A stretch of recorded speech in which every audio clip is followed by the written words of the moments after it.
하나님의 말씀은 고린도전서 두 번째 시간입니다. 10절에서 17절까지의 말씀 보도록 하겠습니다. 고린도전서 1장 10절에서 17절까지의 말씀입니다. 제가 한 절, 여러분 한 절, 마지막 절을 같이 읽도록 하겠습니다. 고린도전서 1장 10절에서 17절까지의 말씀입니다. 형제들아, 내가 우리 주 예수 그리스도의 이름으로 너희를 권하노니 모두가 같은 말을 하고 너희 가운데 분쟁이 없이 같은 마음과 같은 뜻으로 온전히 합하라. 내 형제들아, 글로의 지편으로 너희에 대한 말이 내게 들리니 곧 너희 가운데 분쟁이 있다는 것이라. 내가 이것을 말하거니와 너희가 각각 이르되 나는 바울에게, 나는 아볼로에게, 나는 게바에게, 나는 그리스도에게 속한 자라 한다는 것이니 그리스도께서 어찌 나뉘었느냐? 바울이 너희를 위하여 십자가에 못 박혔으며 바울의 이름으로 너희가 세례를 받았느냐? 나는 그리스도와 가이오 외에는 너희 중 아무에게도 내가 세례를 베풀지 아니하는 것을 감사하노니 이는 아무도 나의 이름으로 세례를 받았다 말하지 못하게 하려 함이라. 내가 또한 스데바나 집사람에게 세례를 베풀었고 그 외에는 다른 누구에게 세례를 베풀었는지 알지 못하노라. 그리스도께서 나를 보내심은 세례를 베풀게 하려 하심이 아니요 오직 복음을 전하게 하려 하심이로되 말의 지혜로 하지 아니함은 그리스도의 십자가가 헛되지 않게 하려 함이라. 아멘. 오늘 말씀의 제목은 주 예수의 이름으로 세례를 받으니라는 제목으로 말씀 나누기를 원합니다. 우리 옆 사람과 인사하겠습니다. 귀하십니다. 우리 소희 오토바이 타고 왔어요? 오토바이 타고 버스 타고 왔어요?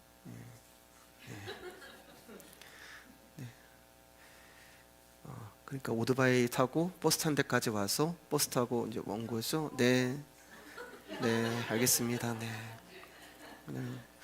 넘어가는 게 없어요. 자, 우리 옆 사람과 인사하겠습니다. 네, 좀 목사에게 좀 줘줍시다. 네, 이렇게 인사할까요? 네, 목사에게 줘줍시다. 인사해주시면 좋겠습니다. 귀하십니다. 인사하겠습니다. 귀하십니다.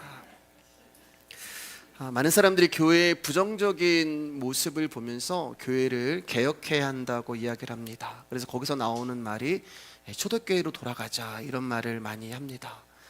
초대교회로 돌아가자라고 하는 그 이유는 간단해요.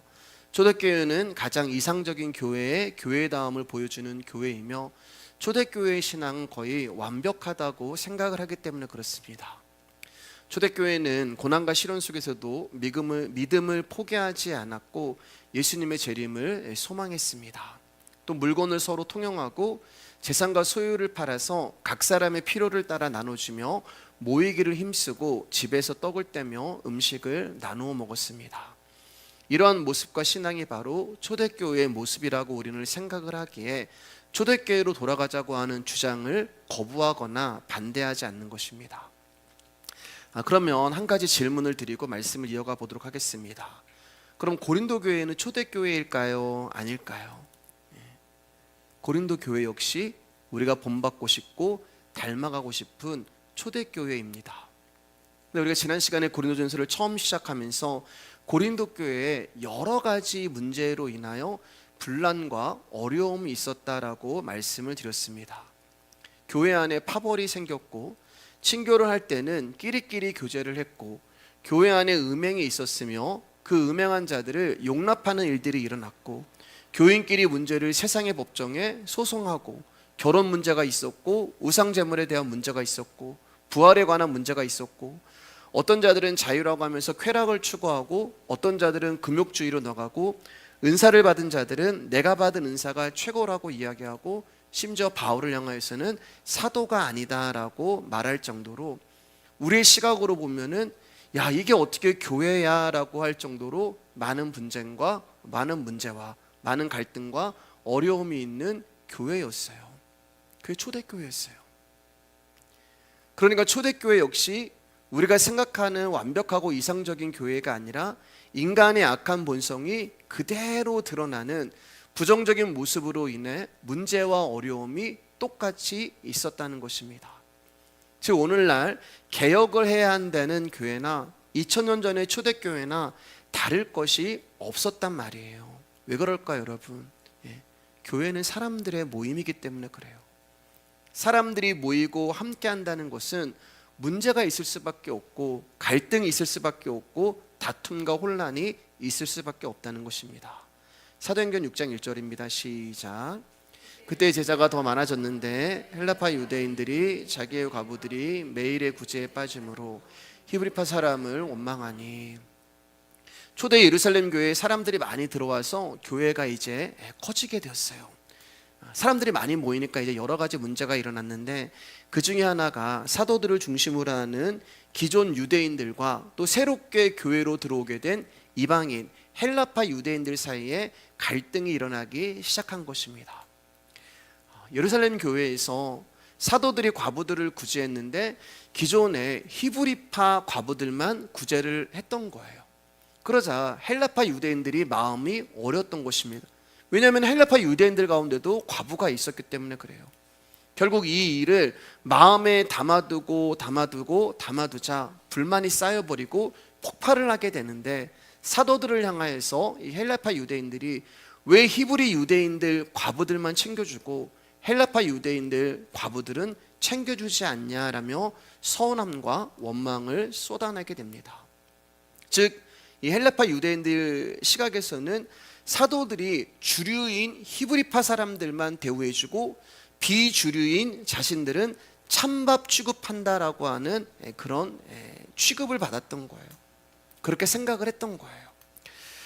결국 이 사건으로 인하여서 예루살렘 교회가 파벌이 생기게 되었고, 사도들을 향하여서 불평과 불만이 쏟아지기 시작했습니다. 근데 여러분, 이것을 조금만 다른 시각으로 보면은 이해할 수가 있어요. 그러니까 이것은 소통의 부재로 생긴 오해지 갈등과 다툼의 문제가 아니었단 말입니다. 여러분, 사도들은 기존의 유대파 과부들과 오랜 시간을 가까이 지내왔기 때문에 그들의 어려운 사정을 잘 알고 있어요. 이해가 될지 모르지만 그래도 우리가 이제 개척할 때 저와 함께 오래 하셨던 우리 권사님 또 집사님들과 또 새로 오신 분들과 제가 그 속사정을 아는 거는 아무래도 오래 하신 분들의 그 속사정을 더 잘 알고 있잖아요. 그런 이치예요. 그러니까 사도들은 자신들과 오랜 시간 가까이 지내왔던 유대파 과부들의 어려운 사정들을 잘 알고 있어요. 그들이 무엇 때문에 지금 힘들어가 있고 어려워하는지를 잘 알고 있습니다. 그래서 그들을 구제한 거예요. 그러나 나중에 교회로 들어온 헬라파 유대인들에 대해서는 아직 잘 알지 못했단 말입니다. 아직 신방을 받지 않았단 말이에요. 그들이 어떤 어려움이 있고 문제가 있는지 사도들은 잘 알지 못했어요. 그래서 사도들이 그들의 사정을 깊이 잘 모르니 그들이 구제의 대상에서 빠지게 되었던 것입니다. 이거 얼마든지 이해할 수 있는 문제잖아요. 그런데 헬라파 유대인들은 사도들의 이러한 마음과 교회의 상황을 이해하기는커녕 자신들을 찬밥 취급하고 자신들을 돌아보지 않는다는 이유로 사도들에게 섭섭하고 야속하고 서운한 마음을 드러냈던 것입니다. 여러분, 분명 사도들의 말씀을 통하여서 예수님이 누구이시며 자신들이 어디서 어떻게 구원받았는지에 대한 복음의 감격과 은혜를 받았던 자들이에요. 말씀을 통하여서 예수님이 누구시고 내가 어디서 구원을 받았는지를 받았던 자들이란 말입니다. 근데 그 감격과 은혜를 잊어버린 거예요. 뭐 때문에요? 나 안 챙겨준다고, 나 돌아보지 않는다는 이유로 하나님의 놀라운 은혜는 사라져버리고 사람의 서운함만 남게 된 것입니다. 여러분, 이게 뭐라고요? 이게 교회라는 거예요. 이 모습이 교회라는 거예요. 그리고 이게 사람이라는 것입니다. 여러분, 사람은 다 자기 입장에서 이기적이에요. 여러분, 이들의 모습이나 그리고 오늘날 우리의 모습이나 다를 게 하나도 없잖아요. 그러니까 초대교회라고 해서 우리가 생각하고 상상하는 그런 교회가 아니란 말입니다. 초대교회 안에도 사랑과 이해와 용납과 용서가 사라지고 혈연이나 지연을 앞세우는 오늘날 교회의 문제가 고스란히 초대교회 안에도 있었단 말이에요. 초대교회 성도들 역시 아담 안에서 태어난 죄인이기 때문에 죄의 한계를 벗어날 수 없는 사람들입니다. 그래서 그 모습이 그대로 사람이라고 하는 우리 안에서 나오고 있는 거예요. 그리고 이 모습은 이제 우리가 보고 있는 고린도 교회 안에서도 동일하게 재현되고 있단 말입니다. 10절 말씀 가운데 형제들아, 내가 우리 주 예수 그리스도의 이름으로 너희를 권하노니 모두가 같은 말을 하고 너희 가운데 분쟁이 없이 같은 마음과 같은 뜻으로 온전히 합하라. 고린도 교회는 헬라 지역이었기 때문에, 그리스 지역이었기 때문에 헬라어를 사용했어요. 그러니까 이들은 이미 다 같은 언어를 쓰고 있었단 말입니다. 근데 바울은 같은 언어를 쓰고 있는 이들에게 같은 말을 해라 이렇게 권면을 하고 있어요. 같은 말을 하고 있는데, 같은 언어를 쓰고 있는데 왜 바울은 너희들 같은 말을 해야 돼? 이렇게 이야기를 하는 것일까? 바울이 이렇게 말하는 것은 고린도 교회가 그리스도 안에서 소통해야 하는 말이 아닌 각자 자신의 말을 하고 있기 때문에 그렇습니다. 그러니까 예를 들어 드리면은 이런 거예요. 우리는 한국 사람이기 때문에 한국어로 이야기를 하잖아요. 우리는 한국 사람이기 때문에 한국어로 말을 하고 대화를 합니다. 근데 성경을 보는데 각자가 보는 내용이 다른 거예요. 분명 한 성령을 받았다고 하는데 서로 주장하는 것이 다르다는 것입니다. 즉 한 성경을 보는데 같은 성경 안에서 같은 예수, 같은 복음이 아니라 다른 예수, 다른 복음을 말하고 있는 거예요. 한 그리스도 안에서 한 성령을 받았다고 이야기하는데 서로의 말이 달라서 소통이 되지 않는 거예요. 여러분, 제가 무슨 말씀을 드리는지 이해가 혹시 되시나요? 어쩌다 이제 다른 교회를 다니는 성도님하고 식사를 하고 교제할 때가 이제 있습니다. 그러면 이제 이야기를 하고 이제 대화를 하잖아요. 그럼 저에게 궁금한 것도 물어보시고 또 상담도 하실 때가 있어요. 그런데 이야기가 길어지면 길어질수록 그분과 대화하는 것이 참 힘들어요. 그리고 점점 말이 없어집니다. 그분도 답답하고 저도 답답해요. 분명 같은 한국 사람인데 외계인하고 이야기하는 것 같습니다. 분명 같은 성경을 이야기하고 같은 예수를 이야기하는데 다른 예수와 다른 복음을 나누는 것 같아요. 소통이 되지 않아요. 그러다 결국은 흐지부지하게 끝이 납니다. 여러분, 오해하시면 안 돼요. 그분이 틀렸고 제가 맞았다 그 얘기를 하는 것이 아니에요. 그분 입장에서는 그분이 맞았고 제가 틀렸을 수도 있기 때문에 그래요. 제가 드리고 싶은 말은 복음이라는 것은 설득이나 지식의 주입으로 되는 문제가 아니라는 거예요. 제가 아는 것을 아무리 설파하고 전수한다 해도 상대가 나와 같은 것을 알지 않고 나와 같은 것을 믿지 않고 나와 같은 것을 듣지 않으면 거기에는 갈등이 있을 수밖에 없고요, 부딪힘이 나올 수밖에 없다는 거예요. 같은 말을 한다는 것은 같은 영을 뜻합니다. 같은 말을 한다는 것은 같은 생명을 말하는 거예요.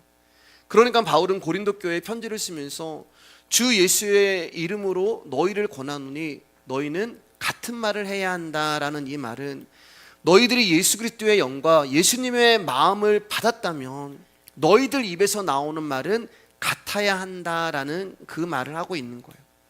그런데 고린도 교회는 예수 그리스도의 오름이 아닌 나의 오름을 주장하고 있고 예수 그리스도의 의가 아닌 나의 의를 주장하고 있는 거예요. 그러니까 말이 다르게 나오는 거예요. 여러분, 말이 혼잡하게 되면 교회가 혼란하게 됩니다. 교회에 하나님의 말씀이 아닌 사람의 말, 사람의 지식, 사람의 신학이 들어오면 교회는 하나 되지 못하고 혼잡해지고 혼란하게 되는 거예요. 그러니까 교회는 말씀이 아닌 사람이 주인이 되고 주체가 되면 반드시 그 교회는 분열과 갈등과 분쟁이 있을 수밖에 없다는 것입니다. 그러니까 바울은 고린도 교회를 향하여서 고린도 교회야, 너희는 복음 안에서 그리스도 예수 안에서 새 영으로 새 마음으로 한 몸 된 교회인데 어떻게 너희들 서로 다른 말을 할 수가 있니? 어떻게 너희들 서로 다른 예수를 주장할 수가 있니? 불의 같이 갈라지는 성령이 너희에게 오심으로 벙어리와 같은 너희들의 귀와 혀를 열어주셨는데 어떻게 너희들 입에서 복음이 아닌 사람의 말이 나오는 것이냐? 고린도 교회야, 너희는 그리스도 안에서 거룩한 교회라고 이야기를 하면서 모일 때마다 어떻게 예수의 이름을 부른다고 하면서 분쟁과 다툼이 있을 수 있느냐?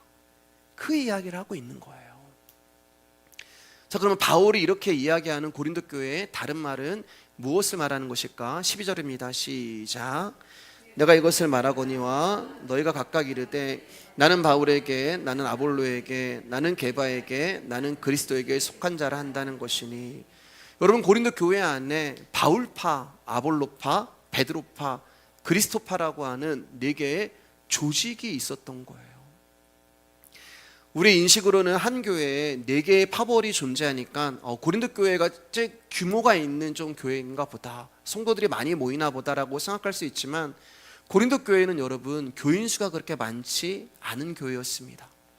제가 이렇게 생각하는 것은 고린도라는 지역이 그리스 문화의 영향 아래에 있었기 때문에 그래요. 당시 세계의 문화를 주도하는 헬라 철학과 이방 종교의 신전이 넘쳐나는 도시가 바로 고린도였단 말이에요. 그리스 철학은, 헬라 철학은 인간 중심적이며 이성의 깨달음을 추구하는 철학이었고, 또 이방 종교 역시 인간을 위한 인본의 신을 섬기는 종교였어요. 그리고 고린도는 무역이 활발하고 여러 민족이 모여서 사는 그런 도시였어요. 이런 것들을 종합해 볼 때 고린도라는 도시에서 복음이 증거되는 것은 절대 쉬운 일이 아니었을 것입니다. 제가 이제 밑에 지방에 살았을 때 거기에 이제 복음화율이 10%가 안 됐거든요. 120만 인구인데 10%가 안 됐어요. 근데 그 옆 동네가 경주였단 말입니다. 거기는 복음화율이 2%밖에 안 됐어요. 왜냐면 거기에는 절이라고 하는, 불교라고 하는 엄청난 영향이 있었기 때문에 그래요. 그런 영향이 되는 거예요. 그러니까 이런 고린도 지역에서 바울이 복음을 전하는 것은 어려웠을 것이고, 그리고 기독교인이라고 몰려든 교인들은 그리 많지 아니하는 아마 수십 명 정도의 인원이 모이지 않았을까라는 추론을 해볼 수 있는 거예요. 여러분, 우리 교회가 주일에 이제 30명에서 35명 정도가 모여서 예배를 드리는데 4개의 파벌이 있다고 한번 생각을 해보세요. 몇백 명, 몇천 명 모이는 교회도 아니고 30명 모이는 교회 가운데 4개의 파벌이 있다고 생각해 보세요. 예배를 드릴 때마다 여기는 바울파가 앉고, 여기는 아볼라파가 앉고, 저쪽 뒤에는 베드로파가 앉고, 저쪽 뒤에는 그리스도파가 서로를 막 째려보고 견제하고, 그렇게 예배를 드린다고 생각을 해보세요. 한숨이 나오시죠. 담임 목사가 앞에 딱 섰을 때 그냥 이런 모습이 나올 거예요. 만약 우리 교회가 그런 모습이라면 저는 스트레스를 견디지 못하고 아마 조기 은퇴를 할 수도 있을 것입니다. 그리고 여러분 역시 그런 교회에 다니고 싶지 않으시잖아요. 매일 다툼이 일어나고 분쟁이 일어나는 교회를 더 이상 다니고 싶지 않을 것입니다. 근데 그런 곳이 교회라는 거예요. 고린도전서 1장 8절입니다. 시작. 주께서 너희를 우리 주 예수 그리스도의 날에 책망할 것이 없는 자로 끝까지 경고하게 하시리라. 여러분, 우리가 이러한 자들인데 하나님이 우리가 예수님 앞에 서는 날, 그게 우리 마지막 날이잖아요. 그 마지막 날에 우리를 책망할 것이 없는 자로 경고하게 만드시겠다는 거예요. 고린도전서 1장 8절이 없어요? 네. 제가 한 번 더 읽어드릴게요. 주께서 너희를 우리 주 예수 그리스도의 날에 책망할 것이 없는 자로 끝까지 경고하게 하시리라. 우리가 이렇게 문제가 많고 우리가 이렇게 못난 사람들인데 하나님이 뭐라고 약속을 하시냐면은 너희들 그래도 내가 마지막 날 예수 그리스도 앞에 서는 날에는 내가 너희들을 책망할 것이 없는 견고한 자, 완성된 자, 완전한 자로 내가 만들 거야. 이게 우리를 향한 하나님의 약속입니다. 즉 아들의 피로 사신 성도의 구원은 무엇에도 무너지지 않고 흔들릴 수 없다는 거예요.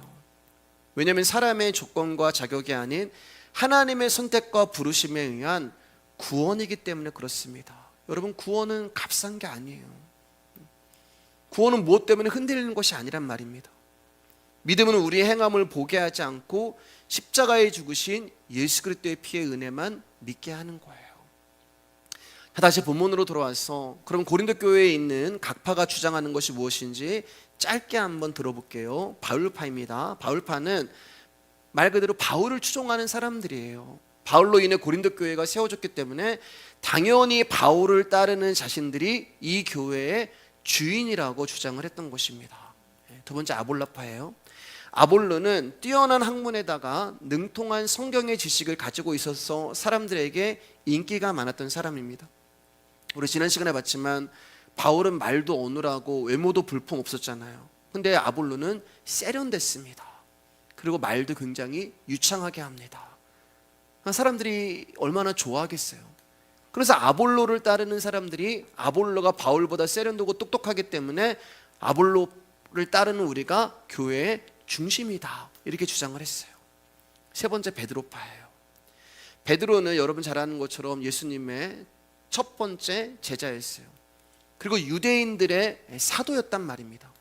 그러니까 혈통과 선민을 중심으로 한 유대인들의 입장에서는 당연히 우리가 교회의 중심이 되어야 한다고 주장을 한 거예요.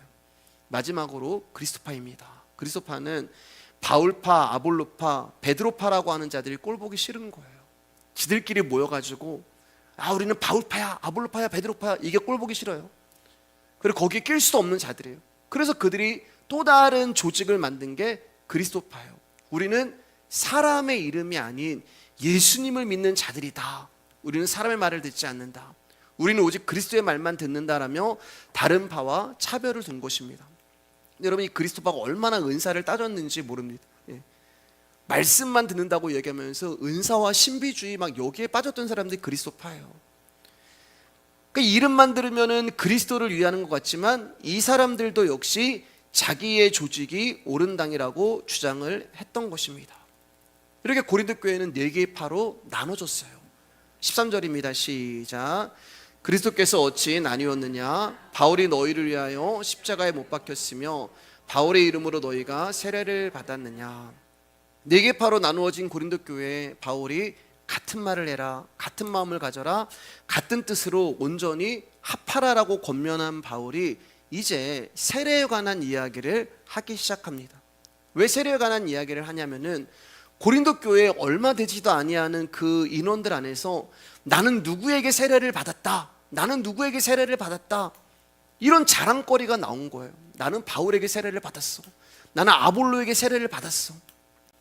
그러니까 자기가 뭔가 특별하기 때문에 바울에게 세례를 받았다고 생각을 하는 거예요. 다른 사람은 못 받았는데 그걸 자랑하고 주장하기 시작했습니다.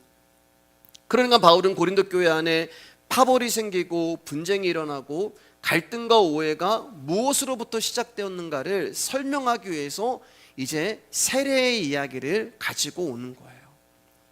자, 그럼 바울이 이야기하고자 하는 세례가 무엇인지를 들어보도록 하겠습니다. 사도행전 19장 1절에서 5절입니다. 같이 읽을게요. 시작. 아볼로가 고린도에 있을 때 바울이 이지방으로 다녀 에베소에 와서 어떤 제자들을 만나 이르되 너희가 믿을 때 성령을 받았느냐? 이르되 아니라 우리는 성령의 계심도 듣지 못하였노라. 바울이 이르되 그러면 너희가 무슨 세례를 받았느냐? 대답하되 요한의 세례니라. 바울이 이르되 요한이 회개의 세례를 베풀며 백성에게 말하되 내 뒤에 오시는 이를 믿으라 하였으니 이는 곧 예수라거늘. 그들이 듣고 주 예수의 이름으로 세례를 받으니. 여러분들 세례 누구에게 받으셨어요? 어린 시절이나 청년 시절에 섬기던 교회 담임 목사님에게 세례를 아마 받으셨을 것입니다. 목사님 이제 세례를 주실 때 내가 하나님의 사람 누구누구에게 성부와 성자와 성령의 이름으로 세례를 주노라, 이렇게 하면서 여러분들 세례를 받으셨을 거예요. 그런데 5절을 보면 바울이 세례를 주는데 성부와 성자와 성령이 아닌 뭐라고 기록되어 있어요? 주 예수의 이름으로 세례를 주노라, 이렇게 말을 합니다. 바울은 왜 주 예수의 이름으로 세례를 주는 것일까? 여기 이제 보면은 사람들을 만났을 때, 제자들을 만났을 때 너희가 세례를 받았느냐, 너희가 성령을 아느냐라고 물어봤을 때 그들이 성령을 알지 못한다고 얘기해요. 그 사람들이 세례를 받았는데 요한에게 세례를 받았다 이렇게 얘기하잖아요. 요한에게 세례를 받았다는 말은 뭐냐면은 사람에게 받은 세례를 말하는 거예요. 너희들 성령을 아느냐? 그러니까 우리는 성령이 누군지도 모릅니다. 성령이 계신지도 모르고 성령이 어떤 분인가도 우리는 알지 못합니다. 금시초문입니다. 이렇게 답을 하는 거예요. 그래서 예수를 믿는다고 하고 세례까지 받았는데 성령을 몰라요. 이거 중요한 거예요, 여러분. 내가 교회를 수십 년 다니고 내가 직분이 뭐고 내가 뭐 신앙생활을 오래 했다고 이야기하는데 예수 그리스도를 몰라요. 왜냐하면 예수님은 성령이 아니고서는 알 수가 없기 때문에 그래요. 그러니까 이 사람들이 하나님을 믿는 제자라고 이야기하고 세례까지 받았는데 성령을 알지 못한단 말입니다. 그래서 바울이 그들에게 주 예수의 이름으로 세례를 주기 시작한 것입니다. 세례를 다시 준 거예요. 자, 6절 7절입니다. 시작. 바울이 그들에게 안수함에 성령이 그들에게 임하심으로 방언도 하고 예언도 하니 모두 12사람쯤 되니라. 여러분, 여기 방언도 하고 예언도 하고 여기에 집중하시면 안 돼요. 바울이 그들에게 안수함에 성령이 그들에게 임하셨다. 바울이 주 예수의 이름으로 세례를 주니까 그들에게 성령이 임한 거예요. 그러니까 주 예수의 이름이 임할 때 성령이 임한다는 거예요. 주 예수의 이름 안에 성령님이 함께 하신다는 것입니다. 다시 말해 주 예수의 이름으로 세례를 준다는 말은 세례를 받는 저와 여러분이 주 예수의 죽음 안에 연합이 되었고 주 예수의 이름으로 살아났다는 것이 바로 성령 세례가 되는 거예요. 출애굽기 14장 10절에서 12절입니다. 시작. 바로가 가까이 올 때 이스라엘 자손이 눈을 들어 본즉 애굽 사람들이 자기를 뒤에 이른지라. 이스라엘 자손이 심히 두려워하여 여호와께 부르짖고 그들이 또 모세에게 이르되 애굽에 매장지가 없어서 당신이 우리를 이끌어내어 이 광야에서 죽게 하느냐. 어찌하여 당신이 우리를 애굽에서 이끌어내어 우리에게 이같이 하느냐. 우리가 애굽에서 당신에게 이른 말이 이것이 아니냐. 이르기를 우리를 내버려두라. 우리가 애굽 사람을 섬길 것이라 하지 아니하더냐. 애굽 사람을 섬기는 것이 광야에서 죽는 것보다 낫겠노라. 지금 바울이 말하는 세례가 어떻게 예수 그리스도의 십자가로 이제 이어지는지를 여러분 잘 들으셔야 돼요. 예. 잘 들으셔서 여러분들이 누군가 어떤 세례에 대해서 이야기를 할 때 여러분 거침없이 그냥 이렇게 좀 주장하고 이렇게 증거했으면 좋겠습니다. 하나님이 이스라엘을 홍해 바닷가로 인도하셨습니다. 그리고 지금 앞에는 바다가 있고 뒤에는 애굽의 강력한 군대가 쫓아오고 있어요. 지금 이스라엘 백성들은 앞으로 가지도 못하고 뒤로 가지도 못하는 그런 상황입니다. 앞으로 가도 죽고 뒤로 가도 죽을 수밖에 없는 저주 속에 갇혀 있는 거예요. 자, 이런 상황이 되자 이스라엘 백성들이 모세를 원망합니다. 모세에게 욕을 하기 시작합니다. 그리고 모세를 죽이려고 달려들어요. 모세야, 애굽에 매장지가 없어서 우리로 하여금 여기서 떼죽음을 당하게 하느냐. 그렇게 모세에게 원망을 쏟아내기 시작합니다. 여러분, 그때 모세가 이렇게 말을 해요. 13절 14절입니다. 시작. 모세가 백성에게 이르되 너희는 두려워하지 말고 가만히 있어서 여호와께서 오늘 너희를 위하여 행하시는 구원을 보라. 너희가 오늘 본 애굽 사람을 영원히 다시 보지 아니하리라.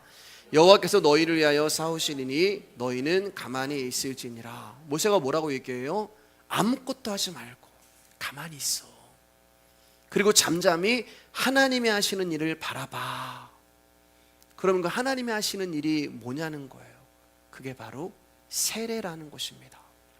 우리 여러분 이 말씀 나눴지만 그래도 또 들어주세요. 고린도전서 10장 1절 2절입니다. 시작. 형제들아, 나는 너희가 알지 못하기를 원하지 아니하노니 우리 조상들이 다 구름 아래 있고 바다 가운데로 지나며 모세에게 속하여 다 구름과 바다에서 세례를 받고. 하나님이 모세에게 두려워하지 말라고 말씀하시면서 지팡이를 든 손을 바다로 내밀라고 명령을 하십니다. 그래서 어떤 일이 일어나요? 하나님의 사자가 이스라엘 백성의 뒤로 옮겨가게 되고 구름 기둥도 뒤로 옮겨져서 이스라엘과 애국 군대들 사이에 커다란 흑암이 생기게 됩니다. 구름 기둥과 불 기둥 두 개 아니라고 말씀드렸어요. 하나예요, 하나. 이로 말미암아 애굽은 구름과 흑암으로 이스라엘 백성에게 나오지 못하게 됩니다. 이제 하나님께서 어떤 일을 하시냐면 밤새도록 동풍이 불게 하셔서 홍해, 즉 바닷물을 갈라지게 하여 물과 물이 서로 마주 보게 만드시고 그 땅은 마르게 만드셔가지고 이스라엘 백성들이 건너갈 수 있는 마른 땅이 되어버렸습니다. 그리고 그 물과 물 사이 마른 땅으로 하나님이 선택한 이스라엘 백성만 살아나고 죄인들을 상징하는 애굽의 군사들이 다 물에 빠져 죽어버리는 일이 일어나요. 그래서 우리는 홍해 사건이라고 얘기하잖아요. 근데 그 홍해 사건을 성경은 뭐라고 얘기하냐면은 세례, 우리 조상들이 구름 아래 있고 바다 가운데로 지나며 모세에게 속하여다 구름과 바다에서 세례를 받고, 그 홍해 사건을 성경은 세례라고 이야기를 해요. 이스라엘 백성들이 홍해를 건너고 있는 것을 몇 번 설명드렸지만 또 드립니다. 그래서 또 들어주시길 바랍니다. 이스라엘 백성들이 이제 홍해를 그 바다를 지나갈 때 여러분 옆에서 보면 어떤 그림이라고 얘기했어요? 물 안으로 들어가는 거잖아요. 사람들이 물 안으로 지금 이게 바다와 바다가 이렇게 있으니까 그 물 안으로 들어가는 거예요. 옆에서 보면은 이스라엘 백성들이 물 안으로 지금 들어가는 것입니다. 물 안에 잠긴다. 이게 뭐예요? 밥티조란 말이에요. 밥티조. 세례라는 그 이름이 밥티조잖아요. 밥티조의 뜻이 물에 잠긴다. 그 뜻이 되는 거예요. 그러니까 이스라엘 백성들이 지금 밥티조 세례를 받고 있는 거예요. 여러분 물에라는 의미는 두 가지를 가지고 있어요. 하나는 죽는다라는 의미를 가지고 있습니다. 물에 들어가면 죽어요. 세례는 들어갈 때 어떻게 되는 거예요? 죽는 게 의미가 있잖아요. 다 아시잖아요, 여러분. 침례라고 해서 물에 푹 담궜다가 우리는 이제 장로교회는 이렇게 약식 세례를 주지만 원래는 침례라고 얘기합니다. 밥티조 물에 담갔다나 너는 죽었어. 그리고 나오잖아요. 너는 살았어. 그 의미를 가지고 있어요. 그러니까 물에는 두 가지 의미가 있어요. 하나는 죽는다, 하나는 살린다. 심판과 생명의 의미를 물이 가지고 있어요. 그러니까 심판과 생명이 동시에 일어나는 것이 뭐라고요? 세례란 말입니다. 세례.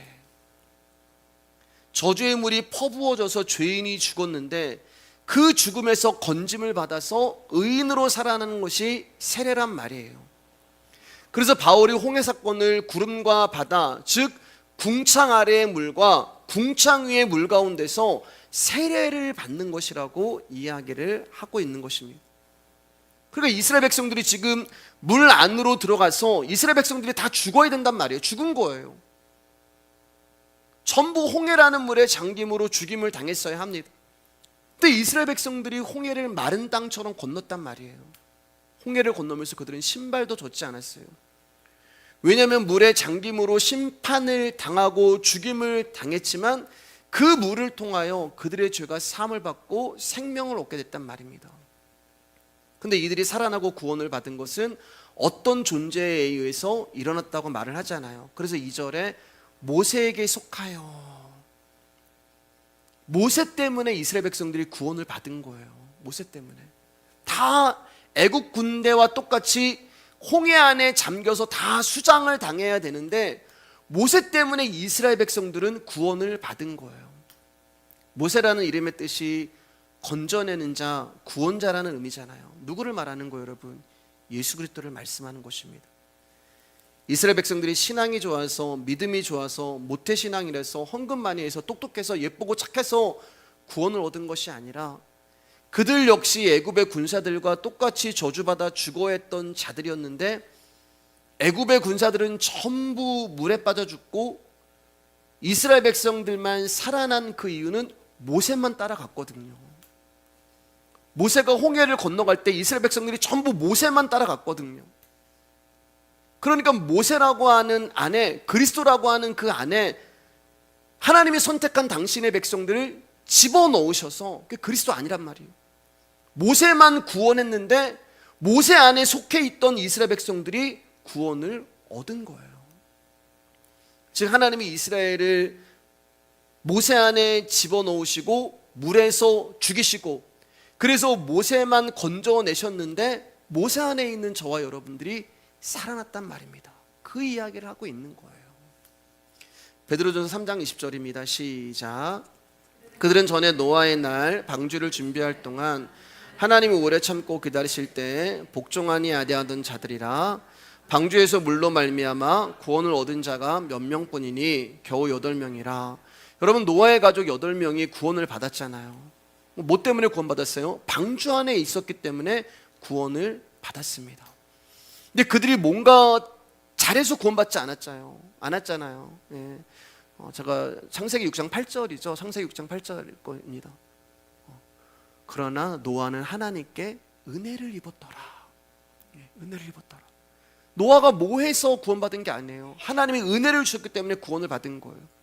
그게 노아의 가족들이란 말입니다. 근데 방주 안에 들어갔어요. 이 방주가 예수님을 말하는 거예요.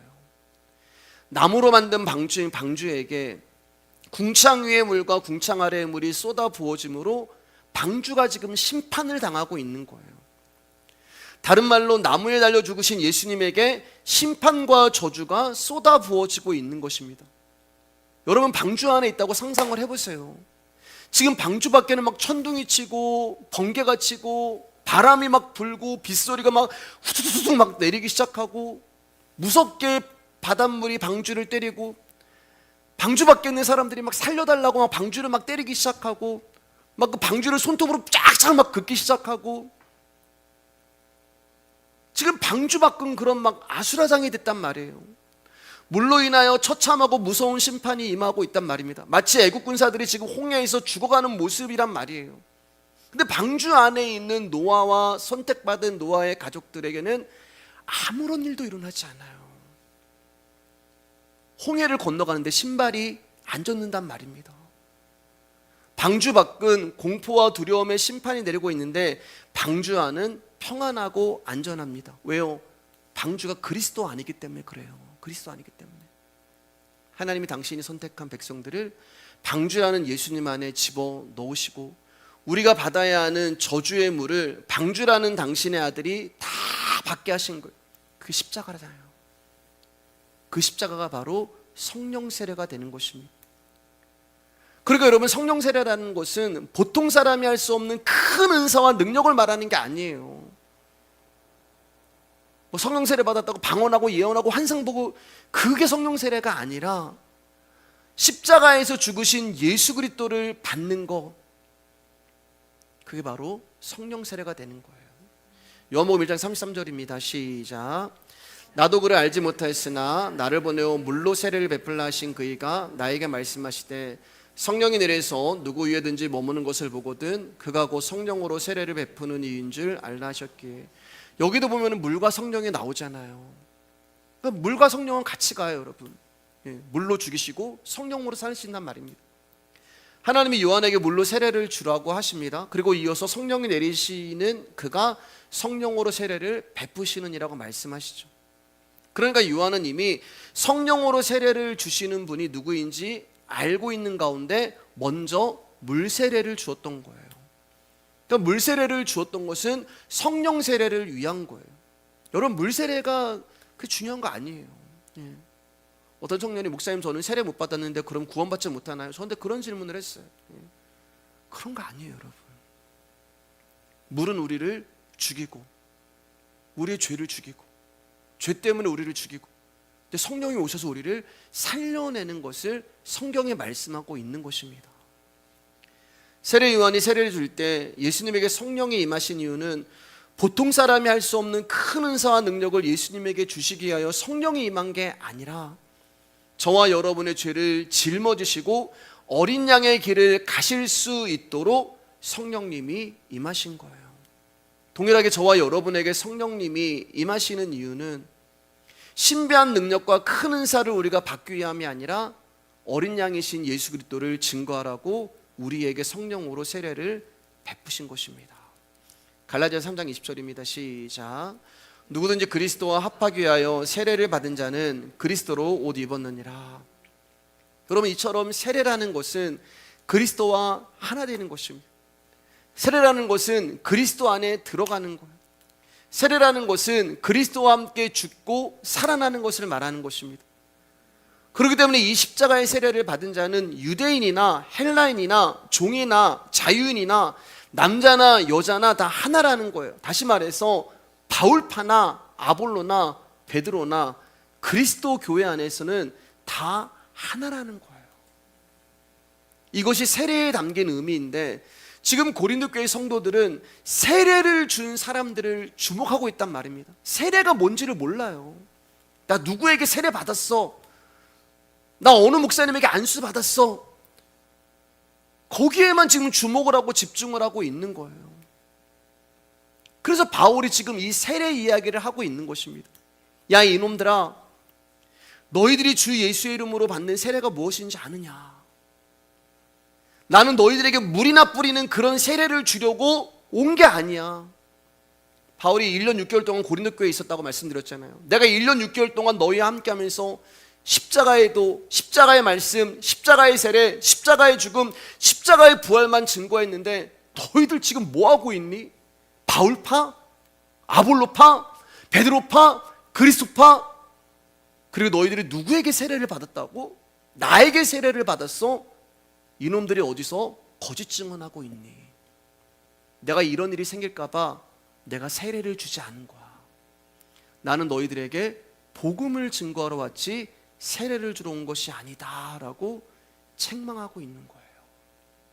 우리 14절 17절 읽고 이제 말씀 마치겠습니다. 시작. 나는 그리스도바와 가이오 외에는 너희 중 아무에게도 내가 세례를 베풀지 아니한 것을 감사하노니 이는 아무도 나의 이름으로 세례를 받았다 말하지 못하게 하려 함이라. 내가 또한 스데바나 집사람에게 세례를 베풀었고 그 외에 다른 누구에게 세례를 베풀었는지 알지 못하노라. 그리스도께서 나를 보내심은 세례를 베풀게 하려 하심이 아니요 오직 복음을 전하게 하려 하심이로되 말의 지혜로 하지 아니함은 그리스도의 십자가가 헛되지 않게 하려 함이라. 여러분, 바울은 지금 자기 사람 만들기를 하고 있지 않아요. 교회 안에서 이 바울파는 우리의 세력을 넓히자, 아볼로의 사람을 좀 영입하자, 이런 일이 지금 막 고린도 교회에 있는데 바울은 교회 안에서 자기 사람 만들기를 하지 않습니다. 자기가 세례를 많이 주었다면 아무래도 사람들이 나는 바울에게 세례를 받았다는 말이 나올 거 아니에요. 그래서 바울은 겨우 몇 사람에게만 세례를 준 것입니다. 그걸 감사하다고 지금 이야기하고 있는 거예요. 이처럼 바울은 여러분 세례에 대해서 큰 비중을 두지 않는단 말입니다. 근데 우리는 누구에게 세례 받았어요? 여기에 막 집중하는 거예요. 교회가 본질이 아닌 다른 것에 대해서. 여러분, 바울이 지금 어디에다가 집중을 하고 있어요? 세례를 이야기하는 게 아니잖아요. 그리스도께서 나를 고린도 너희 교회에 1년 6개월 동안 그곳에서 나를 사역하게 하신 이유는 세례하라고 나를 보낸 것이 아니라 오직 복음을 전하게 하기 위해서 나를 너희들 가운데 보낸 거야. 너희들 이거 잊어버리면 안 돼. 그 이야기를 하고 있는 것입니다. 사랑하는 여러분, 하나님의 피로 사신 교회는 자기 증명하는 것이 아니고 자아 실현, 자아 숭배를 위해서 모인 것이 아니라 오직 그리스도 예수의 이름, 그의 십자가만 자랑하는 자들이 바로 교회가 되는 것입니다. 교회는 그리스도의 피가 아니면 영원히 죽은 자일 수밖에 없는 저와 여러분들을 살리시고 함께 하시는 그 은혜로 함께 하시는 거예요. 그렇기 때문에 사랑하는 여러분, 항상 십자가 복음을 들으시면서 내가 혹시라도 복음에서 멀어지진 않았는지, 아니면 내가 복음이 아닌 세례야에 누구한테 받았어, 이런 것들 가운데 신경 쓰고 있지는 않은지 항상 나를 살피시고 게을리지 아니하시는 여러분들 되기를 주님의 이름으로 축복합니다. 오늘은 여기까지 하겠습니다.